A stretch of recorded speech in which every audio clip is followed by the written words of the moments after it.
আসসালামু আলাইকুম, কেমন আছেন সবাই? আলহামদুলিল্লাহ আমরা অনেক ভালো আছি। আপনারা আশা করি অনেক বেশি ভালো আছেন।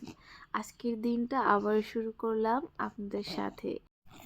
হাউসওয়াইফদের আর কোনো কাজ নেই, সকালবেলা উঠেই কিন্তু কিচেনে চলে আসতে হয়। চিন্তা থাকে অনেক বেশি মাথায়, কে উঠলো, কে বসে আছে খাবার জন্য। তো এইসব ভাবে কিন্তু সকালের ঘুমগুলো এলোমেলো হয়ে যায়। তো যাই হোক, সকালবেলা উঠে ডাইরেক্ট চলে এলাম কিচেনে ফ্রেশ হয়ে। এখন আমি ব্রেকফাস্টগুলো রেডি করতেছি। মেঘদাতে শরীরটা একটু খারাপ হয়ে গেছে, রাত্রে অনেক বেশি ঠান্ডা পড়েছে, আজকে অনেক বেশি কোল্ড।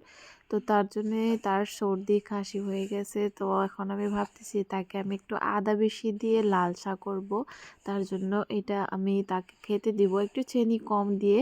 আমি যখন তার সর্দি পায় তো তখন আমি তাকে এইভাবে খেতে দিই, কিন্তু আমি তাকে কখনোই কিন্তু গাখির চা এসব দেই না। তো প্রথমে আমি মেঘদাতকে ঘুম থেকে ওঠার পর আমি একটু গরম পানি দেওয়ার চেষ্টা করি। তারপরে আমি তার খাবারগুলো দেওয়ার চেষ্টা করি। পানিটা প্রথমে দেওয়াটা কিন্তু অনেক বেশি জরুরি। খাবার শেষ হতেই অনেক মারা ব্যতিব্যস্ত হয়ে যায় বাচ্চাদেরকে পানি খাওয়ানোর জন্য। সেটা একদমই ঠিক না। আপনি সাথে সাথে যদি বাচ্চাদেরকে পানি দেন তো সেই খাবারগুলো পেটের ভিতরে গিয়ে কিন্তু ভেসে থাকে, হজম হওয়ার প্রসেসটা একটু কমে যায়। তো তাই 5-10 মিনিট পরে বাচ্চাদেরকে খাবারের পর পানিটা খেতে দিবেন। তারপরে মেঘদাতকে ব্রেকফাস্ট করে আমি একটু এখানে নিয়ে আসছি তাকে পড়াইতে। ABCD এইসব লিখে তাকে দেখাইতেছি কোনটা কোনটা বলতে পারে। তো এই সময়টুকু আমি তার সাথে অনেক সুন্দর করে পার করি, পড়াশোনা একটু শেখাই।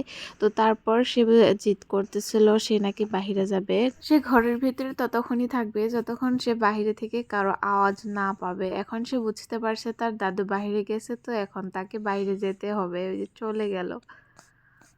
মেঘনাদ বাবু তার দাদুর সাথে কিছু সময় পার করবে, এর মধ্যে আমি কিছুগুলো কাজ গুছিয়ে নিব। আমি এখন মাছ পরিষ্কার করব। এটা হলো বোয়াল মাছ। বোয়াল মাছে কিন্তু অনেক বেশি বিজল থাকে, তো তাই এগুলো সাফ করার একটা অনেক সহজ উপায় হলো একটু গরম পানি ইউজ করবেন এখানে। অত বেশি গরম পানি দিবেন না, বলক উঠা গরম পানি দিলে কিন্তু মাছগুলো সিদ্ধ হয়ে যাবে। তো হালকা একটু গরম পানি দিয়ে মাছগুলো ধুয়ে নিলে অনেক তাড়াহুড়া করেই কিন্তু মাছগুলো পরিষ্কার হয়ে যায়, কম সময়ের মধ্যে, বেশি সময় লাগে না। তো এভাবে মাছ পরিষ্কার করার এটা একটা টিপস। এখন মাছগুলো রান্না করা হবে, তার আগে একটু ম্যারিনেট করে রাখা হয়েছে, একটু পরে রান্না বসাবো। মাছ কষানোর সময় বেশি পানি দিয়ে মাছ কষালে কিন্তু ভালো হয় না। প্রথমে একটু মাছগুলো, যেইটুকু পানি মাছের ভেতর থেকে বার হয় সেই পানি দিয়েই কিন্তু মাছটা একটু ভেজে নেড়ে চেড়ে কষানোর পর একটু পানি দিয়ে চাল করলে কিন্তু মাছটা অনেক সুন্দর হয়, কষানোটা ভিতরে সব কিছুই অনেক সুন্দর করে যায়।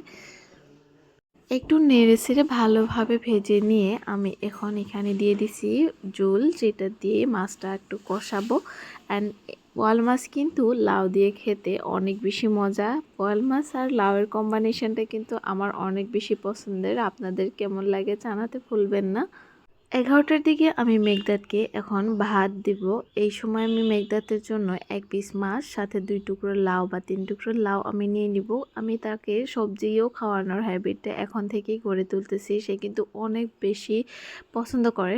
বাচ্চাদেরকে সবজি খাওয়ানোর হ্যাবিট করলে বাচ্চাদের কখনোই কনস্টিপেশনের সব প্রবলেমটা হবে না। তো তার জন্যই কিন্তু এটা অনেক জরুরি। কিচেনের কাজগুলো একটু গুছিয়ে আবারও চলে এলাম নিজের রুমে। সকালে একবার রুমটা ঠিক করে কিচেনে গেছিলাম, এসে দেখি আবারও একই অবস্থা হয়ে রয়েছে। তো তাই আবারও আমি আমার রুমটা গোছানো শুরু করলাম। বেড সব কিছুই ক্লিন করা হয়ে গেছে, এখন আমি ড্রেসিংটা ক্লিন করতেছি। এখানে অনেক বেশি ময়লা লেগে যায়, একদিন মুছা না দিলে কিন্তু অনেক বেশি ধুলা লেগে যায়। কার্টেনের উপরের লেয়ারটা বেঁধে রাখলে কিন্তু লুকটা অনেক বেশি সুন্দর আসে। অনেক দিন ধরে বাঁধা হয় নাই, তো তাই ভাবলাম একটু লুকটা অন্যরকম আনার জন্য পর্দাগুলো একটু বেঁধে রাখি।